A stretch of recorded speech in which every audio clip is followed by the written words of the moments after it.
Pause for effect. Okay, guys. In first proposition we have Cambridge. In first opposition we have Durham. In second proposition we have Stratford.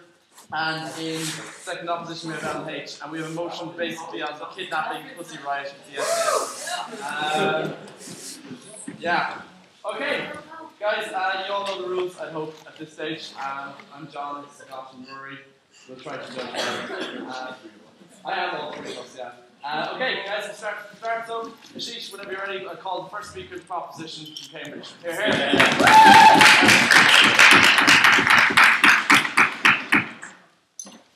Okay. Can you see me in a minute? No. That's fine. There are many people around the world who are imprisoned on all kinds of disgusting and spurious charges. We'd quite like for all of them not to be in prison for these charges.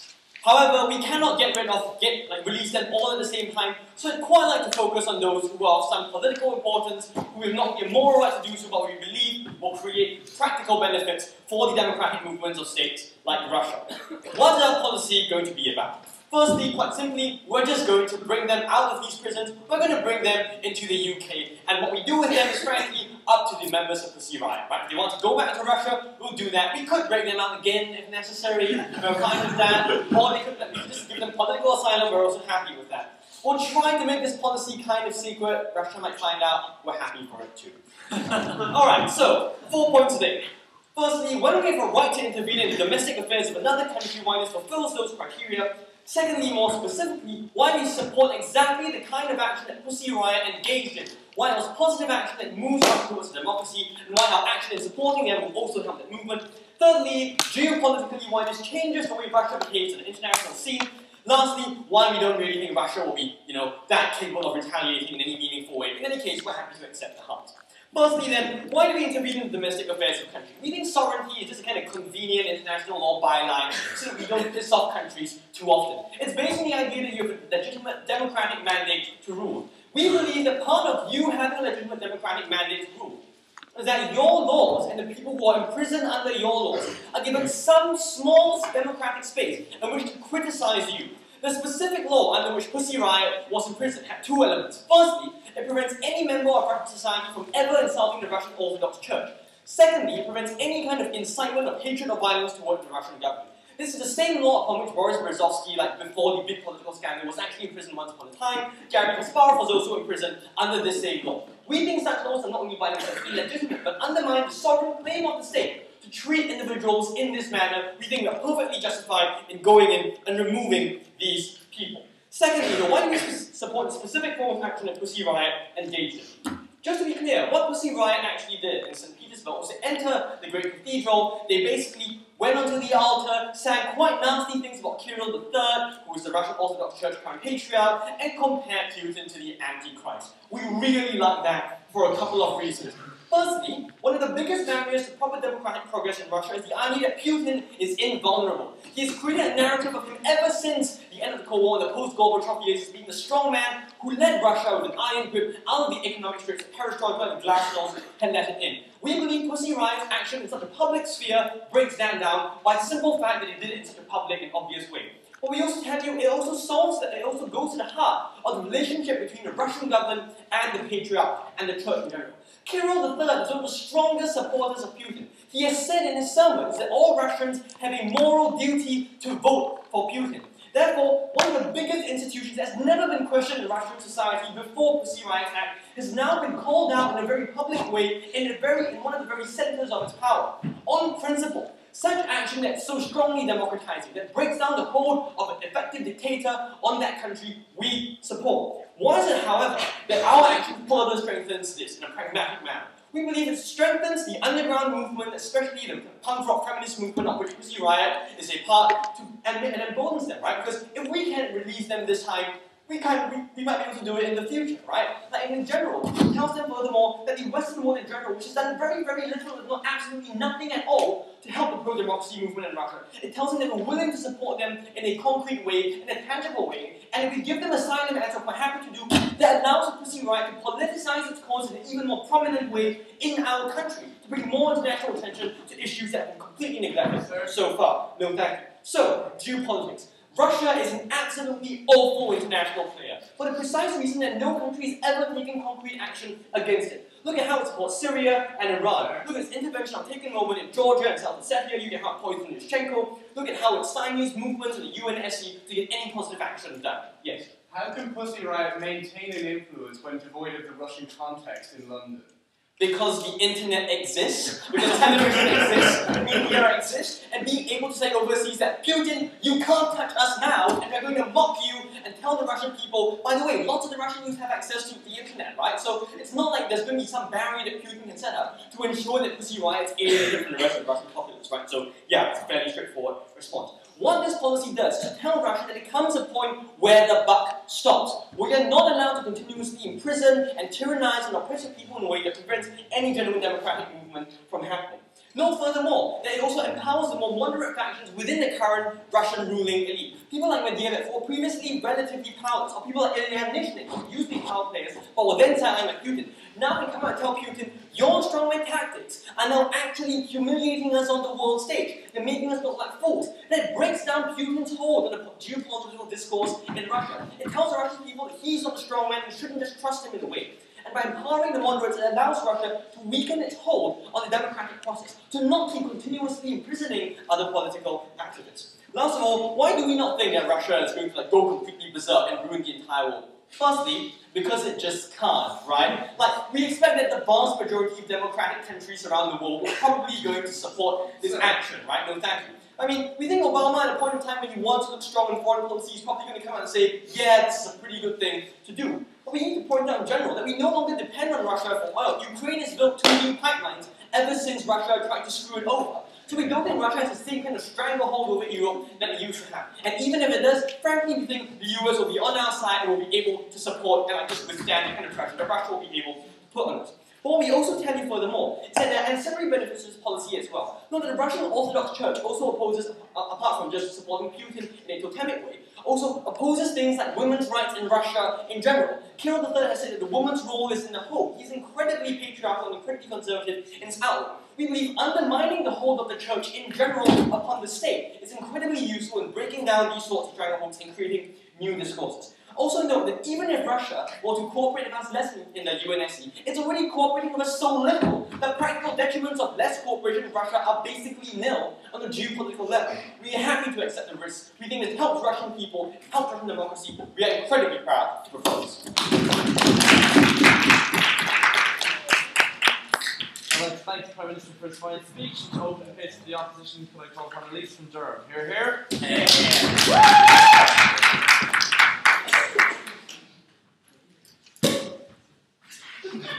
Much classier than the rest of us.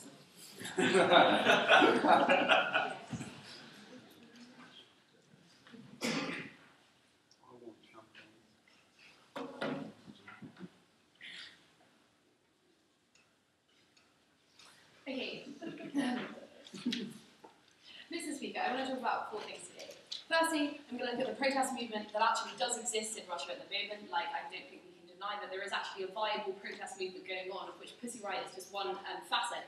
Secondly, I want to look at what I've eloquently headlined, why pissing off Russia is bad, because even though Ashish wants to claim that they don't negotiate at all at the moment, we accept that is true. They're not exactly the most fun people to try and negotiate with. We still think that further hampers this process. Thirdly, then I want to look at why this just reinforces British exceptionalism. This is a pretty self-indulgent thing for us to do. And finally, I will look at how this generally distorts the process of change. A couple of points to rebuttal that don't fit into that. Firstly, we're perfectly okay with violating Russia's sovereignty. I'm not going to challenge him on that point, as long as it actually achieves good outcomes, which is what my speech is going to challenge. I'm not going to in any way say that violating Russia's sovereignty is illegitimate because of really, really rubbish IR obscure reasons. We think that we're fine to do that, but we're going to challenge him on the practicalities. Secondly, media exists, yes, that is true, but we don't necessarily think that what Pussy Riot want is to be whisked off to Britain, where they can no longer be head of the protest movement in that country, and as Mark brought up in his POI, can no longer actually influence that. We think that they serve as very good figures at the moment of that protest movement, and are essentially martyrs of that protest movement. So we think it is much better having them in Russia, even if that means they're in prison. That's probably a good thing. Thirdly, the idea that, internationally, no thank you, this will ruin Russia's image as like a strong man, right? And how this will undermine Russia. We think the opposite is going to happen. We think actually, internationally, Russia is going to have to basically throw its weight around a bit, say that it is even going to be even less likely to engage with other countries. So we think this entirely exacerbates what Ashish wants to say. And even within Russia, what is this going to do, like in terms of Putin's domestic policy? We don't think he's going to think, oh yeah, I should probably stop throwing people in jail because this is going to happen. We think actually he's going to crack down massively on the people that are already taken to the streets of Moscow to protest against him. So again, we're fine to violate sovereignty, not under these conditions. So firstly, the protest movement as it already exists in Russia, because we saw when Putin was re-elected, masses of people taking to the streets to protest against him. There are viable opposition leaders that exist in Russia. There were huge protests on the streets when these girls were put in prison in the first place. How do you affect that protest movement when you go in, you extract these people? We think that actually this massively hampers the internal relations of that protest movement. Because we think that, like, it's important to remember that firstly, that as far as I know, we've already secured the release of one of the girls already of the Pussy Riot movement. Firstly, I think that that shows the protest movement going on in that country is clearly achieving something, otherwise they would all still be in prison. Secondly, I would like to point out that I think to some extent the Pussy Riot Girls probably consented into the risk of going to prison in the first place when they went and committed this protest. We think they probably didn't think Putin was going to be really happy about them doing this, so we think to some extent they knew that was going to be an outcome, consented into that risk, while we still think the law that put them in prison is completely illegitimate. What I'm saying is they are willing to take risks on behalf of the protest movement to achieve the outcomes that they want. So what we think actually happens is that this essentially makes this protest movement a tool of the West. We think this is damaging because there are people within Russia that may not necessarily be part of the protest movement, but certainly won't want to be part of it when it's seen as foreign intervention. We also think that people within that movement will value the importance of an organic protest movement. We think that actually the way that you are going to fundamentally alter the values of Russian society and the huge structures that are in place in Russian government that prevent real change is not by going in, extracting a couple of people and bringing them to the UK and giving them a Facebook page. We think that actually the way you do it is by making the Russian protest movement more feasible and allowing it to organically grow itself so that it can really enact real change, and we dispute that this movement does that. So I think pieces of paper. Why we think exceptionalism in this case is bad? Because we think that, as Ashish said, there are loads of people in the world, around the world, in prison. Completely not going to argue we should go and release all of them. That's stupid. But what we do think is that, you're giving me a bad look. But what we do think is that the fact that Britain is only choosing to go and select these people is exceptionalism. We think that what this shows is that the way is that actually Britain is purely acting on populism rather than trying to engage in real ways of making change. We think that the fact that this case has got a high profile is probably good because it does draw attention to this protest movement, but we think that actually it is purely self-indulgent for Britain to essentially alleviate its burden of trying to engage with Russia and get more rights for people when all it has to do is release a couple of people and that's that sorted. What we think is much better is to encourage Britain to actually engage with Russia on its human rights abuses on the international stage rather than interfering in its domestic politics in a harmful way. Thirdly, why annoying Russia is really bad. Because whilst we accept that at the moment, Russia isn't really open to negotiating about human rights, what we think is that actually, what I said in my rebuttal, as soon as you give it this Western interference, firstly, that's a huge rallying point for Putin when he says, okay, you might not like me that much, right? But the West are trying to encroach on all of our rights, so please support me more, because I'm your only block to Western interference. It just makes him even more consolidates his position as a bar to the West. Yeah, Ashish, fine. Can people legitimately consent to incredibly unjust and quite heinous risks? No, what I didn't in any way say that I think that law is legitimate, because I don't think that law is legitimate. But at the point that I live in Russia and go into the Orthodox Church and say really mean things about that church, I know there is a risk of doing that. I think that's probably why the girls did it in the first place, because they knew that was one of the main outcomes, and because they were so desperate to to achieve change, that's why they did it. So why do we think annoying Russia is bad? Because we think it makes them even more resistant to change, as I said, because they have this rallying point. So internally, we think it's just going to lead to more crackdowns, probably throwing even more people in prison, because that's the way that you create fear and that you consolidate power, because they know that Britain isn't going to rush in and release everyone from prison all of the time because it's not feasible. But we think that also the way that internationally you get change is not by annoying Russia and violating its sovereignty, it's by engaging in it with these issues, even if this means increasing sanctions and things like that. We think that is the way that you actually affect change, by not antagonizing Russia's leaders.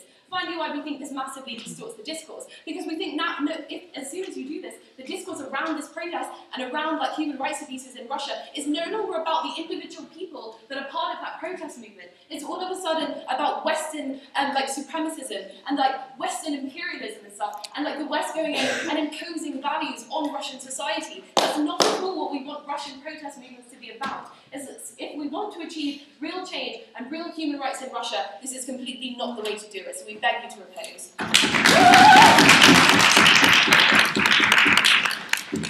thank the leader of opposition for a fine speech, followed by the deputy leader of the proposition.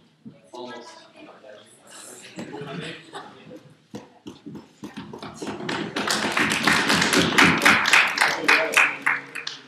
Hello?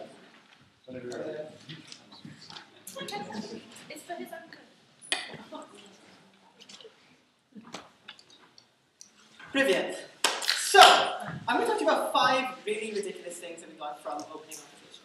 First, they consented into it. Ladies and gentlemen, when someone in Pakistan basically stands up for the rights of enemies and opposes the blasphemy laws, they don't consent to being killed. When someone in Uganda stands up for gay rights and opposes the death penalty, do not consent to the death penalty.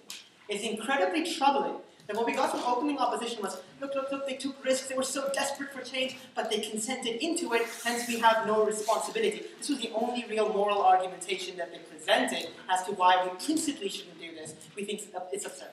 Because we think that fundamentally people cannot in no means consent to unjust laws, because that just means that they're going to go around indefinitely.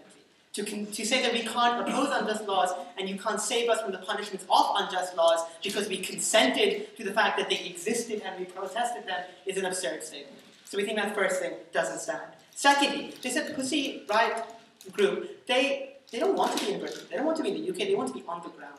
Look, they're in jail. I'm pretty sure they don't want to be in jail for the next 5 years minimum.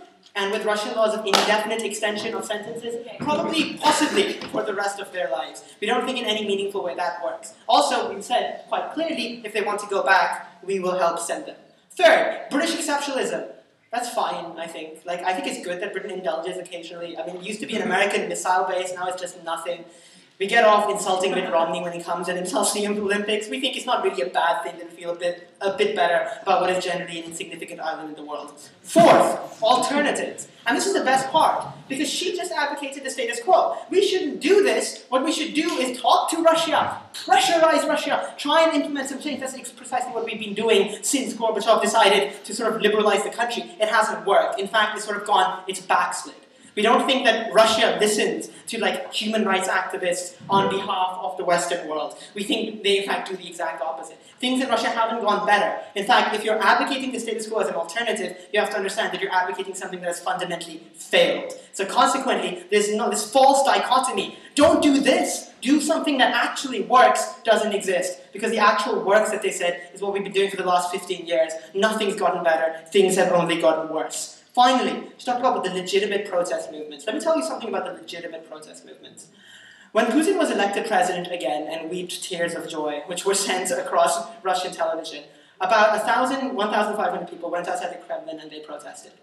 The protests were allowed because Putin doesn't directly want to clamp down on them and crack them down. He thinks that'll incredibly delegitimize his claim to be a leader. But we think a lot of people don't go to these protests because they fear, they have this image and impression of Putin having an iron claw on Russian society. They see him as a strong man. They see someone they can't defy, someone they can't stand up to. No, thank you. And that's precisely the problem. We think Putin has created this cult of personality, this sort of ability to project this KGB commissar type image. And we think by doing this, you break it. You show that Putin is not invulnerable. You show that people around the world are on the side of the people who oppose him. You show that we are willing to we're willing to not be moral hypocrites and actually go in and do something about it on behalf of these people. We think you blow up this image, you damage this image, you tarnish this image. And above all, we think it is nothing more than this image that is keeping Putin in power. Because again, every single time people have gone onto the streets in Russia, we haven't seen like Assad sending forces and basically like beating them to death. We haven't seen it. We've seen Putin going like, oh, well, this is like unacceptable. Russia is actually quite a united society. Don't like read into anything. These are just a bunch of middle class, like sort of like angry youths. But that's not true. He has never actively cracked down on them. He's killed journalists, of course. He's oppressed like these groups, of course. Why? Because they're precisely a source to empower and encourage the rest of Russian society to mobilize. That's what he's afraid of. And in a minute, he's afraid of groups like Pussy Riot. He's afraid of journalists. He's afraid of image makers who can break his veil of invulnerability and get people onto the streets. We see Pussy Riot has the potential to do that. That's why we're for them. I'll take opening.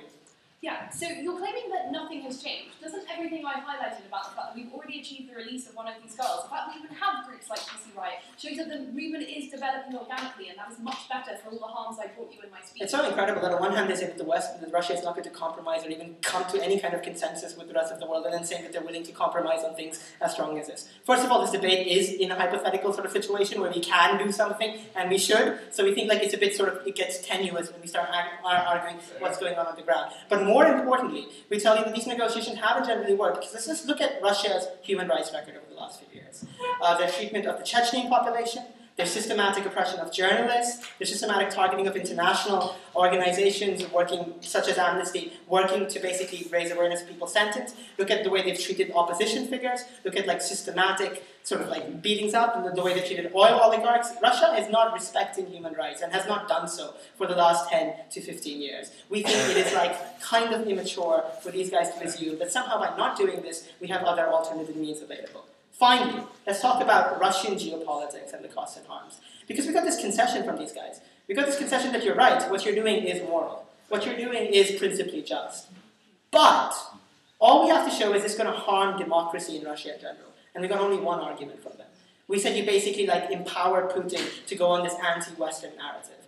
The problem is, while this is sort of true in like the Islamic world in general, and a lot of previously colonized countries, that narrative is not that potent and powerful in Russia. In fact, rather, the narrative that is powerful is that Putin, despite all his faults, despite his systematic abuse, despite his violations of human rights, is an individual who projects a positive image of Russia to the world. He is a strong man. He's someone no one can mess with.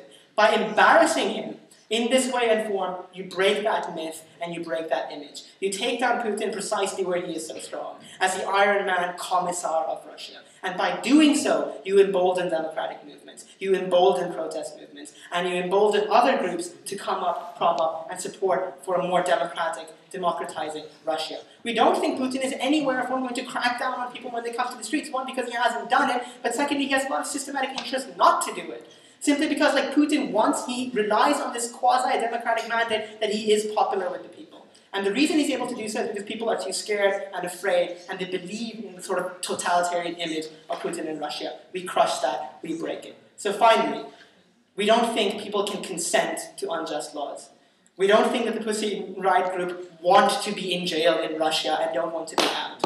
We think that Russia, these alternatives that you said, are not going to make Russia liberalize and become more democratic. And finally, we think what's important is to break the myth of the totalitarian commissar, to engage in embarrassment politics. We think that is the effective way, precisely because that's what Putin's afraid of. That's why he goes after and targets symbols. And we say we need to defend those symbols. And that's why we are proud to propose. Thank you.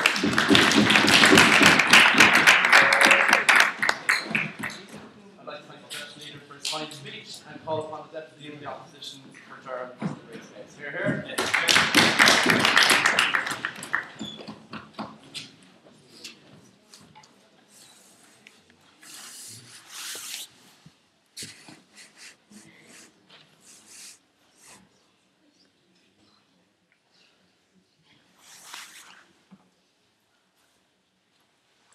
Mr. Speaker, I've got 3 points in this debate. I'm going to be talking about the association with Western how it's going to affect the opposition movement in terms of its association with Western action. Secondly, the actual value of rallying points like the Pussy Riot Girls in Russia, why it's wrong to take them out of context, and why they're actually doing more for the opposition movement in prison than they would by being broken out by the West. Third point, how this is going to affect Putin both internationally and domestically, and why we think this is only going to cause him to try and reinforce his strongman image. Before that, one point of rebuttal that doesn't really fit into the rest of the speech, right? So Anser's trying to strawman Elise by saying, look, they clearly consented to it, they're trying to justify these horrific laws. That's not what we said. Like, we don't think these imprisonments are okay. What we're saying is that the only justification that they can, the only way that any of this action is justified is if it actually achieves something for the opposition movement. We don't think that's the case. We think they're damaging the opposition movement by doing that, right? Okay, first point. Why is this going to harm the opposition movement? Because, like, first of all, Ashish tells us that you're going to embolden the movement because you're going to show that the West is on their side, right? We don't think that's true. We think the biggest problem that the opposition movement has at the moment is the image that it has in Russia of being weak and of being ineffective and of being unable to achieve actual change. What you do is you reinforce that at the point at which you have to have an external actor acting on their behalf to try to break these women out, at the point at which they rely on other people to do their work for them because they can't do it themselves, because they can't do for the other girls in the Pussy Riot band what they've done for the first one in bargaining for her release, right? So we don't think that it's going to involve the movement. But further, no thank you, what we say is that the association with Western action specifically harms it in another way, right? In terms of what Elise brought you already about the narrative effect of this, right? In terms of the fact that now they're no longer just going to have to try and attack Putin, they're no longer just going to have to talk about the corruption, talk about the way that he's rigging politics in his favour. Now they're also going to have to spend massive amounts of time trying either to defend this action or to distance themselves from it. We said that you set back the opposition at the point at which you tie them to the action of an external actor by distracting that movement, by actually distracting the narrative around that. But secondly, and more importantly, about why this harms the opposition movement, right? In terms of the actual value of having rallying points for that movement in Russia. Because what we say is that the Pussy Riot Girls have made themselves almost martyrs for that cause, right? What we say is that they've made themselves prominently like the big sacrificial lamb of that cause, an actual rallying point for that movement. What we say is that's incredibly important because it gives people a tangible and real link to that movement. It's no longer just about the rhetoric that Putin is corrupt or that Putin is bad, right? It's about the fact that these people who protested have been locked in prison. They did it prominently, everyone knows about it, now they're in prison, right? The important thing here is that it means that social pressure can build up. It means the opposition movement can build a coalition of people who are against suppression of freedom of speech, who are against the suppression of protesters, right? It means they can actually build up, stay standing, I'll take you in a second. It means they can actually build social pressure to achieve change. It means the opposition movement can move beyond this narrative of weakness and ineffectiveness that they have under the status quo. Go. In a few years, people, if they stay in prison, are going to forget about them. But if they go to the UK and bombard everyone in Russia with messages from the internet, they're going to become heroes, in your case, they're going to become forgotten figures. Okay, we don't think that's true, and I'm going to go on to that now, right? Why we think removing them from prison damages the ability, first of all, to use them as a rallying point, but secondly, actually takes them out of the context of Russia, so makes them less relevant, right? So first thing, removing them from prison, right? The actual benefit is in keeping them in jail, because keeping them in jail allows the opposition movement to build up the kind of social pressure that I talked about before, right? So actually, in jail, they're doing more for the opposition movement than they could in the UK, right? We don't think that people are going to care about them in 5 or 10 years after they've been broken out, because it's not an issue anymore. Because they're safe and they're okay. When people are worried about their well-being, when people are worried because they're in prison, when people actually care about them being in prison, they can actually, the opposition movement can actually build up a coalition around it. This benefits them in the long term because then they have a coalition of people who are used to seeing that opposition movement as effective because they've actually managed to achieve a real outcome. Right? The second thing is, like, removing them from that context of Russia, now they're just a few angry women singing in protest about something thousands of miles away, right? We don't think that's beneficial for the movement. We don't think that they gain any relevance by being attached there. Okay, right. In terms of the third point, right? So Putin internationally and domestically, right? So what opening government bring us is that this is going to damage his strongman image because the West... no, thank you. Right, because the West is going to intervene, right? So what we say is that actually it forces him to take more drastic action, right? Why? Because Putin's strength is in his image, right? Putin's only political strength and his only political capital in Russia is in the image of him being strong and the image of him being effective, right? That's the reason why he keeps winning elections, because people view him as the effective strongman. Why is it important that the West has seemed to be taking action to try and damage that. Right, Anser said it. He said that he's afraid of that. He's afraid of anything that will damage that image. It means that he will have to rebuild it because that's the only way that he has of keeping hold of power, right? The only thing he's got is his image. It means that he's going to have to start doing things, first of all, internationally, like throw his weight around so that he regains that back. And he's going to be doing that more because he's worried about that Western intervention damaging his image, right? The second thing that we say is that he's going to have to crack down domestically, again, because he wants people to fear him and he wants to have that strongman image. We think that they only make his behaviour worse at the point at which they're putting that under threat. Right? The other thing that we say, so Putin's cult of personality. So what Anser brought you in his point was about how people aren't joining the protest movement because of Putin's cult of personality. Because Putin is able to portray himself as a strong man and portray himself as invincible. What they on their side of the house want to say is that we're going to break that image by one action of removing a couple of people from prison.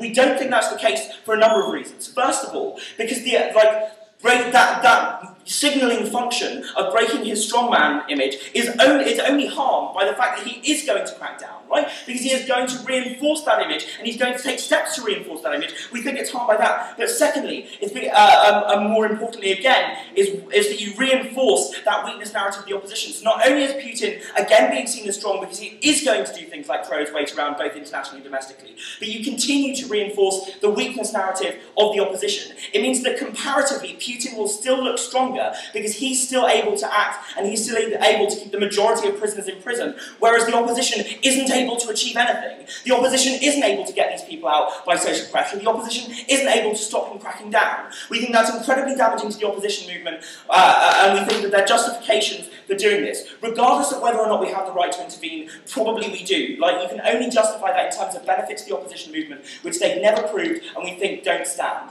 Proud to oppose.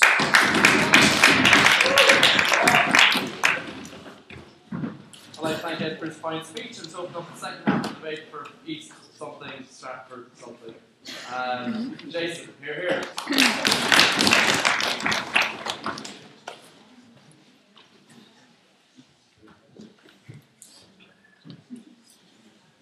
Well, Mr. Speaker, ladies and gentlemen, basically the extension that we're going to bring you is that we think one of the best ways to bring about the end to, or at least damaging totalitarian regimes, is to shine the light of public opinion. So our extension is all about how and why, when and where you poke the bear. And we're going to poke him hard.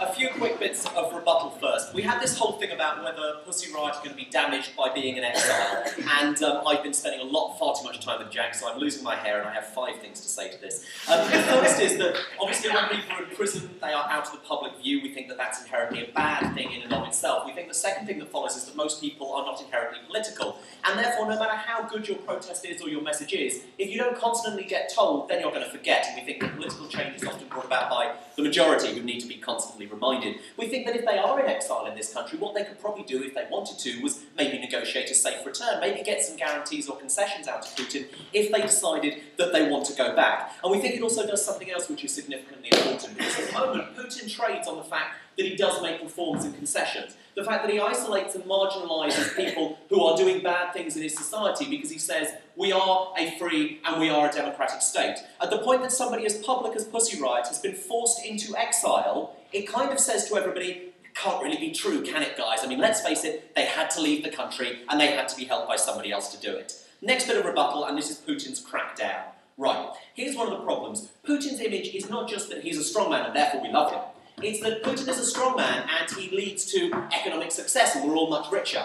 One of the problems with a crackdown in domestic terms is that you harm all of the people who support you, all of the middle classes, all of the business people. We think that that is probably a relatively bad thing. We think the idea that Russia is then going to throw its weight around internationally is nonsense. Even if you take the Litvinenko assassination, which we assume Russia might be able to do something similar to that on the grounds that it's not going to have an all-out armed invasion of Western Europe. If you look at United Russia's poll ratings as a result, they plummeted, because what happened was Putin and his party were seen as exercising this sort of malicious, evil spy master, out-of-touch, non-democratic, and then we see Medyev's guarantee that United Russia hangs itself on being a democratic party. Putin cannot crack down on the middle classes, destroy their economic prosperity, and still stay in power. So let's talk about poking the bear. No, thanks very much.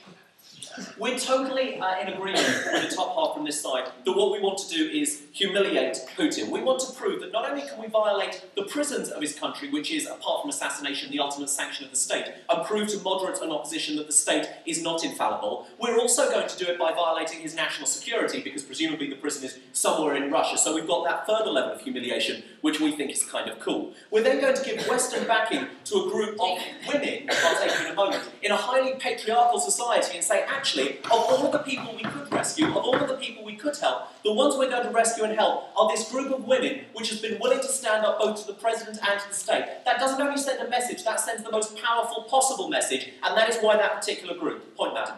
Okay, if one of the main reasons you have to break them out of jail is that no one can hear them while they're in jail, how does that stand when one of them is already out of jail and able to spread that information? That's brilliant. That's like saying we can have a debate as long as there's one of us here because one of us is able to speak. Ladies and gentlemen, we don't think that we can get one person out. That is the same as having the entire message out, and we don't think that it is enough because we think that falls into Putin's entire matrix, which I've already talked about, of going, well, we've obviously let the least bad one out, the others must be incredibly bad. It's about a narrative of how you identify and blame others, and we think that that is bad. We think that this particular group is able to shine a light publicly because of their current profile and because of their future profile on Russia, and we think that that is extremely powerful. So the second thing we'd like to talk about, ladies and gentlemen, is how you actually go about destabilising regimes. And this is all about foreign direct investment. Believe me, this is cool. One of the really important things about autocratic states and about quasi-dictatorial and about semi-non-democratic states is that they are reliant on an awful lot of foreign direct investment, and Russia is no exception to this rule. The reason that companies are willing to invest is because they believe that although these countries are really, really bad, what they guarantee is stability and security. What we are willing to do by going in is prove that Russia is not able to do that. We are willing to go in and prove that the Russian state is not able to guarantee sovereignty, is not able to guarantee security, is not able to keep people in prison who it is identified as a significant threat because they're willing to stand up in a cathedral and condemn the state. For those reasons, ladies and gentlemen, we think that we're able to harm Russia in an international way, which we're not able to do by continuing to talk to them, which apparently hasn't worked so far and will continue not to work. But it's not only the fact that we would affect Russia directly, we also specifically harm Putin's power base. One of the things that happened when the Soviet Union collapsed is the way that you buy off generals and the security apparatus, which continues to support Putin, is that you give them major numbers of shares in nationalised companies, which rely on foreign direct investment and international groups of companies and conglomerates. What you suddenly do when you start to affect Russia's economic ability on an international scale, not only do you harm the middle class, as I've already talked about, who support Putin, but you also directly harm the people within governments and organisations who give implicit and explicit support to Putin. You start to remove the financial muscle that keeps Putin in power and enables him to crush everybody else. The reason that the generals and the security apparatus are supporting him is not some ethereal concept of Putin as the strong man. It's because they identify with him with what he has done, and they have been bought off by the Russian state. We think those are significantly bad things. The last thing we want to bring you is this idea of westernising pussy riots. I mean, you know, it's awesome. Ladies and gentlemen, one of the things that we say is that we don't think that the westernisation of an anti-autocratic Russian group is a bad thing. If you look at Russia, if you look at Russian society, if you look at the influx of Western ideals, of Western culture, of Western clothes, of Western music, all of these things are incredibly important. They are incredibly popular. McDonald's has not taken off in Russia because everybody thinks that it's nutritious and delicious. They've taken off because people want to embrace this Western ideal, especially among young people. Giving the aegis of the West to Pussy Riot doesn't reduce their ability and reduce their appeal. What it does is reinforces it to those within Russia who are most likely to make effective change. It reinforces it to the young. You send the dual message. Not only are these people as cool as the A-team in that we're going to break them out of prison and then they're going to overthrow the government, you've also got the backing that these are exactly the kind of values that we as a society in Russia would like. They are important enough and we will relate to them and they will be protected by the West and identified with the West. Ladies and gentlemen, we think that Russia is a bad place and we think that Putin is a bad man. Bad things are wrong and we should stop them. One of the most effective ways that we stop them is to break Pussy Riot out of jail. We'd love to do it with everyone else. Unfortunately, the CIA team here, their military analysis, has only allowed us to do it with Pussy Riot, so this is a good first step. We've identified why they are uniquely important, why this humiliates and undermines Putin, and ladies and gentlemen, this is the first step on the glorious revolution, and we are very proud to stand on this side of the house.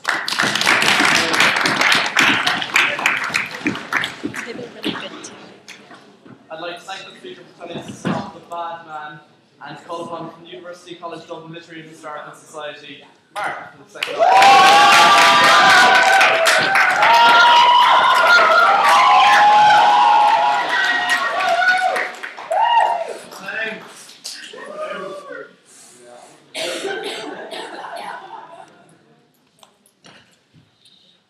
Okay, ladies and gentlemen, two things in extending the case for opposition. Firstly, how this proposition is going to weaken the message that the Pussy Riot band and the surrounding institutions are able to get out. Secondly, how it doesn't in fact show that Putin is vulnerable and in fact discourages future protests unless they're going to go and guarantee some kind of invasion to protect all these people. Before that, two brief points of rebuttal. Firstly, we have this rather strange idea from the last speaker that we now prove to foreign direct investment that Russia will not be able to guarantee the safety of the companies that operate within it, which is a strange point because it asks us to suppose that these companies are going to be afraid of the UK coming into the country and stealing their workers. I'm not sure exactly what these companies are supposed to be afraid of, or why they think Russia can't guarantee their safety.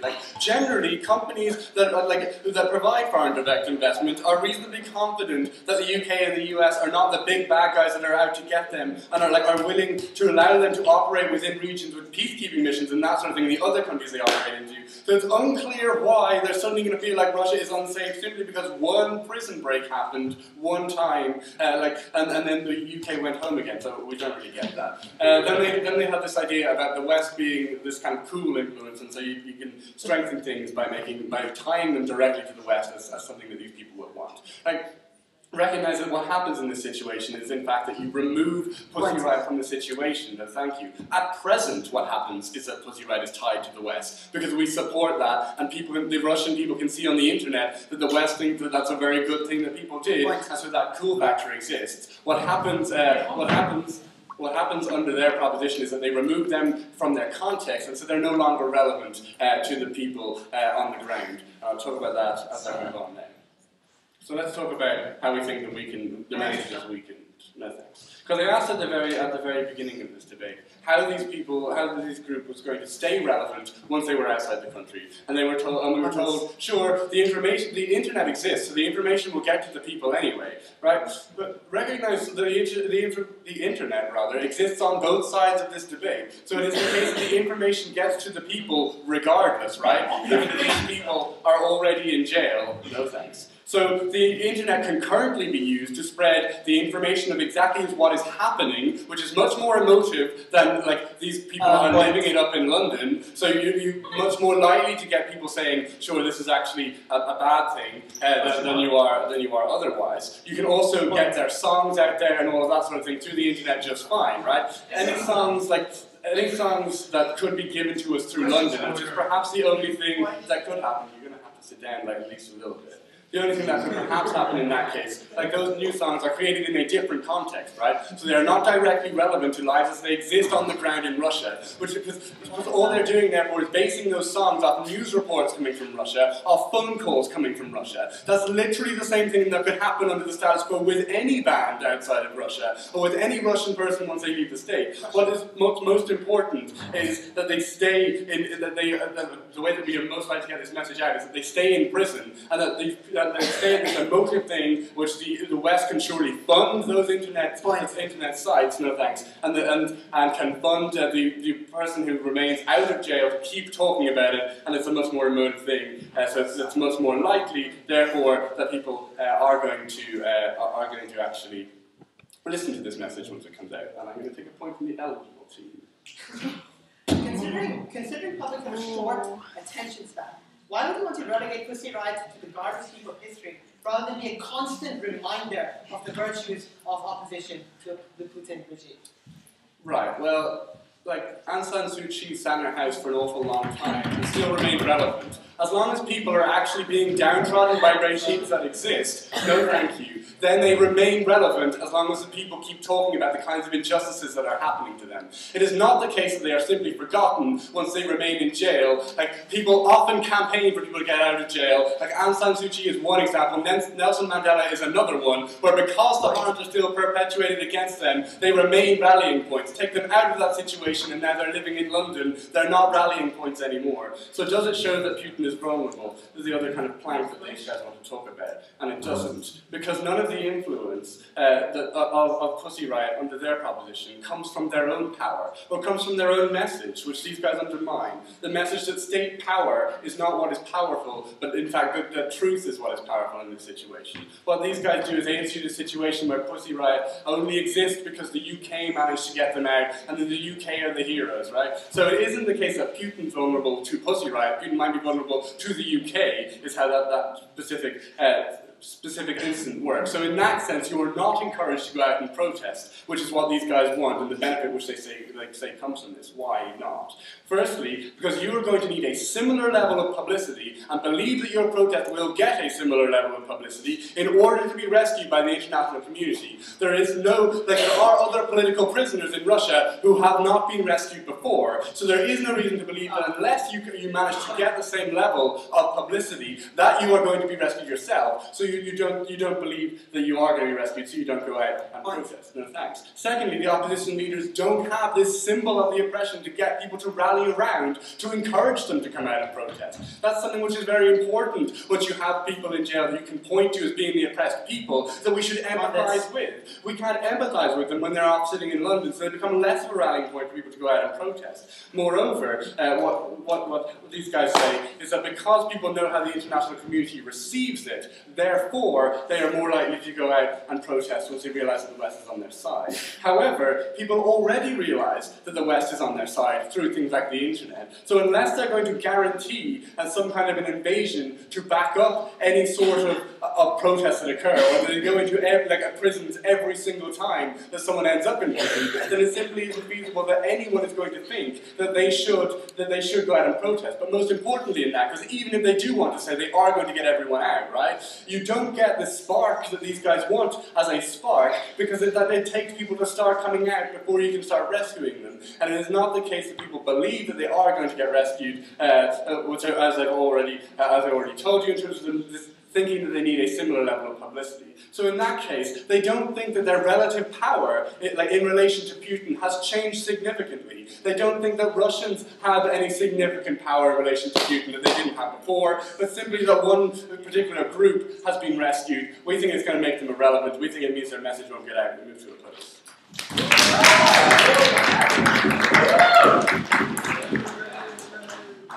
I'd like to thank the member of the opposition for his fine speech and call upon Jack to close the case of the proposition and for his draft.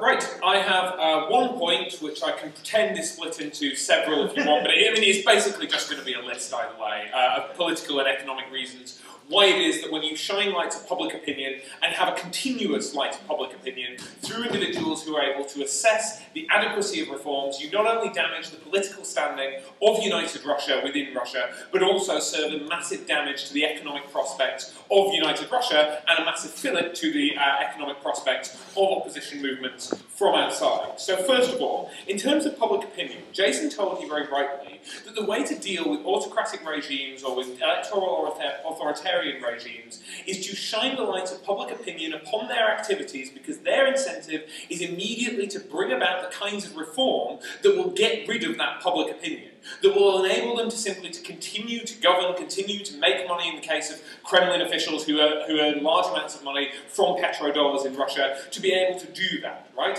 Where you have a group that is in prison, you have a one-off fillip to public opinion to say, this is wrong and we need reform. But as Jason rightly tells you, it is very likely that United Russia is going to enact some kind of reform, and even more likely that that is going to be inadequate. The reality is that you need continual popular figures like Pussy Riot, who are frankly the most popular and the most credible organisation, to be able to assess the validity of those reforms in the light of public opinion. So it's not necessarily that these are the only figures, it's that these are by far and away the most credible figures to provide continuing advocacy within Russia.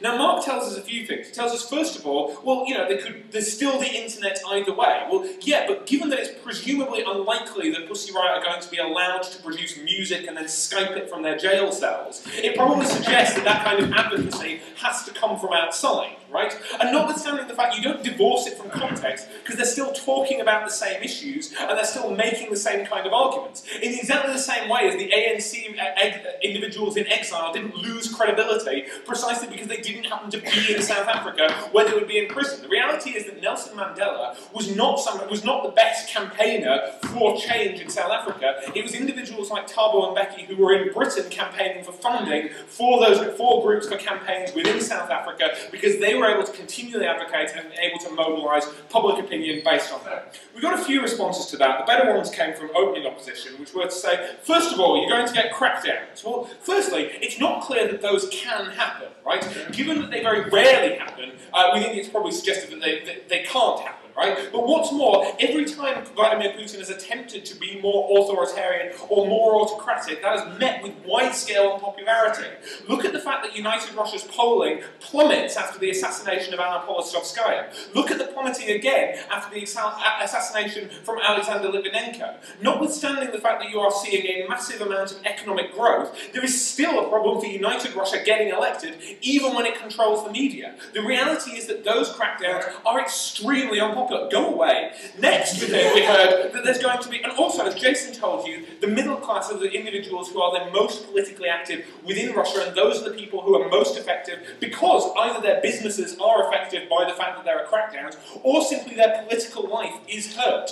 Because that was the second response they wanted to give us. Well, yeah, this makes them tools of the West in that kind of way that every country that exists east of, like, Germany is vaguely suspicious of the West as a concept. The reality is that the Westernization of Russia has been remarkably effective, especially amongst young people and middle-class individuals who want to be able to buy consumer goods, listen to Western music, watch Western television.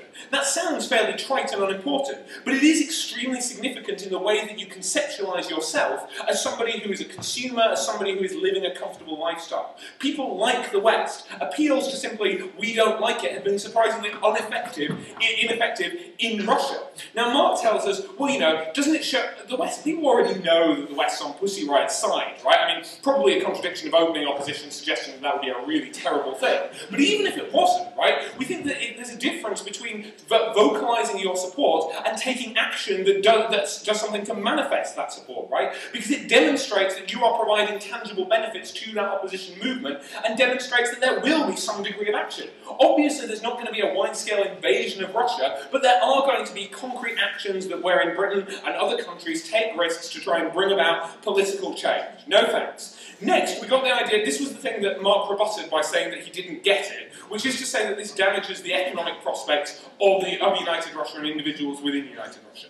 Note, Mr. Speaker, that in the first place, crackdowns that they say were inevitable are extremely unpopular, not only within Russia, but also especially within the West, where there's a wide-scale respect for democracy. That's what happened when Sinalco tried to take over Rio Tinto in Australia, the Chinese tried to take over Rio Tinto in Australia, but crackdowns over Tibet prevented them from doing so. In exactly the same way, the Dow Corporation has threatened to pull out of Russian gas because of the fact that there's a threat of crackdowns. Right? Because they know that the consumers in the West are not going to accept that kind of authoritarianism. At the point where you make it very, very plain that this is an autocratic government, you increase the risk of those companies pulling out because they're extremely risk-averse and can invest in other things. Like, for example, the Unocal pipeline passing through Uzbekistan, Tajikistan, and moving through Afghanistan into the sea, which allows gas to be circumvented from Russia's ideas, right? In that case, it means that not only does Russia have no ability to counteract it, but Russia's economic prospects are hurt by these actions. Yeah. Okay, so considering that making a concession is going to make him he's forced to, isn't the best case scenario on your side of the house that he will just keep suppressing protests in the same way? Well, no. For exactly the reasons that I've just been talking about, right? For exactly the reasons that they can't crack down on it, they're less likely to if there are constant voices against it. Sorry, I can't repeat the last 5 minutes. I can't speak quickly enough.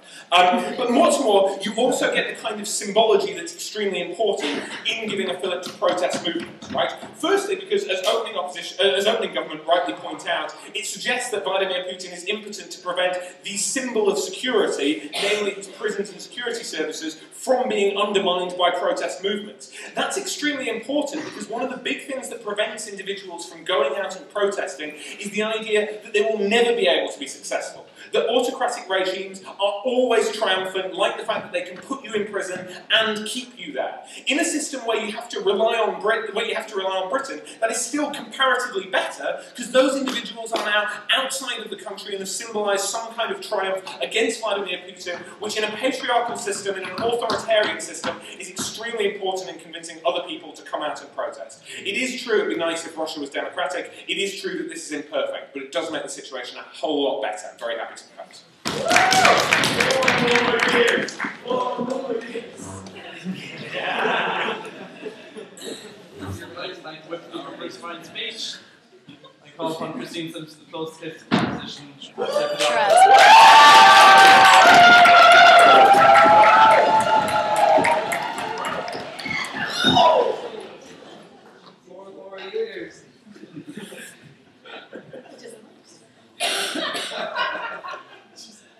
Okay, I'm going to talk about whether this weakens the message or not, why it makes the Pussy Riot movement actually become less effective and less relevant, and then about the vulnerability of Putin and whether or not this encourages protest and gets rid of the strongman image that we heard so much about. So I may as well just dive right into it. Essentially, there are two ways in which this could play out, right? They've told us that once they've been released from prison, they will either remain in London where they continue to go on the internet and make songs, or they will return, and at that point they can still take up the cause again. Right.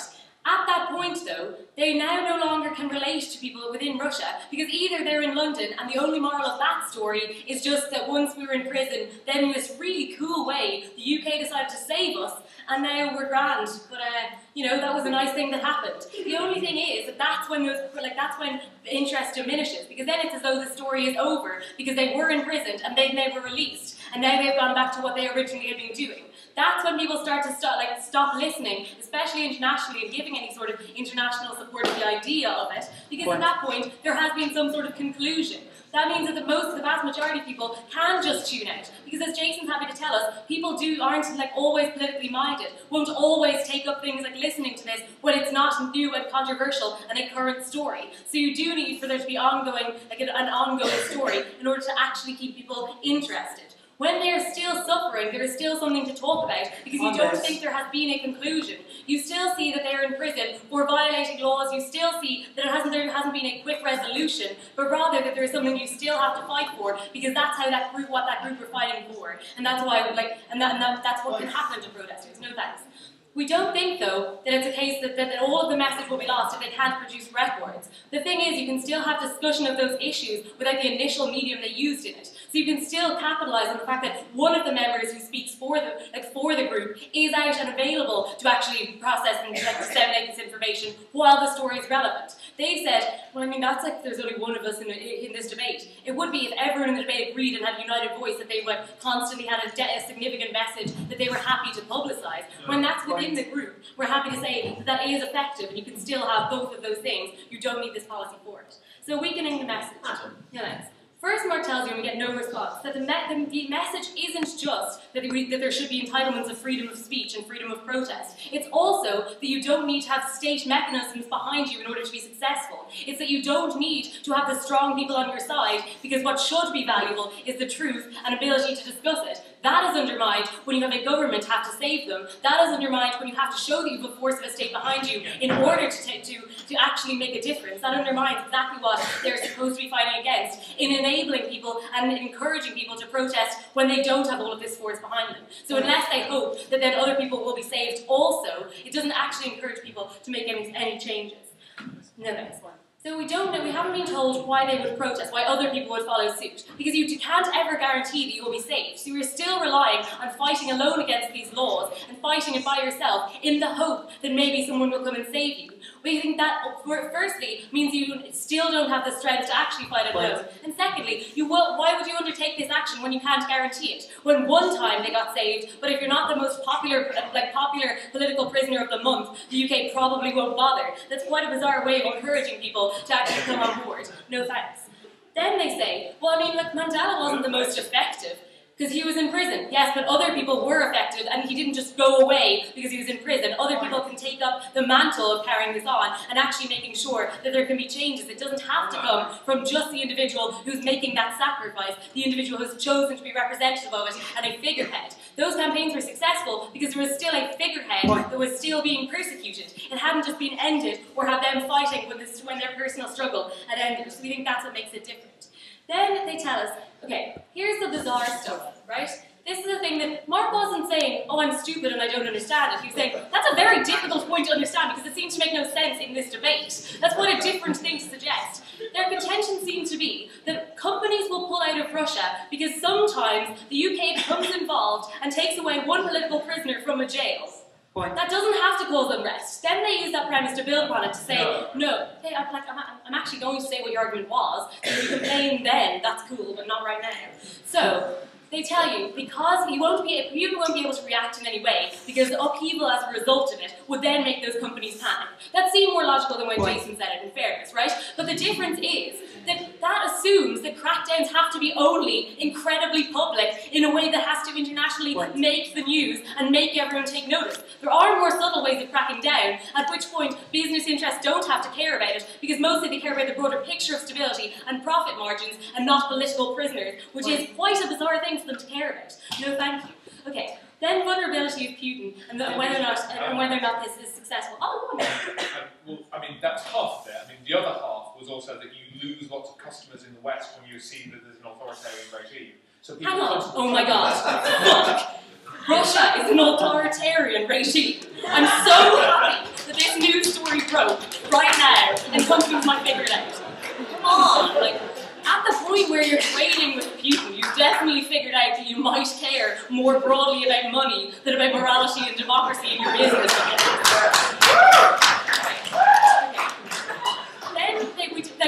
Then there was the issue, right, of whether or not being tied to the West for support is a popular idea or not. We understand, and first off tell you, that your movement is tarnished not by any element of Western support, but when that Western support specifically makes you look weak and as though you can't do it for yourself. So it's not just that any Westernism isn't all right. Mark expands this and says it's actually that when the West is campaigning outside and showing support, they can still cash in on the publicity and on the fact that the West is on board. But at that point, they retain their credibility because they can show that they are the ones making the changes and that they're happy to fight and make sacrifices because they're the strong ones that are still in control of their actions.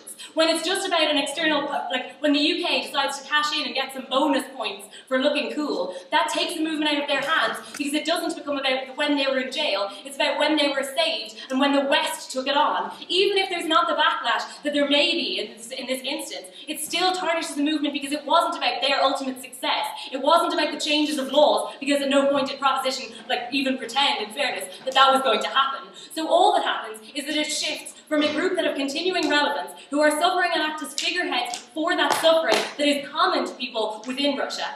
The only thing is, now they don't become common with people in Russia. They might be able to sing about the way they used to suffer, but they aren't suffering any longer because either they're not in the country or they're that 1 in a million exception where they went to jail as a result of protest and were saved. That doesn't make them accessible to the rest of protesters. It doesn't make them accessible to the rest of Russian citizenship, and it doesn't make anyone listen to them in any meaningful way. So we oppose.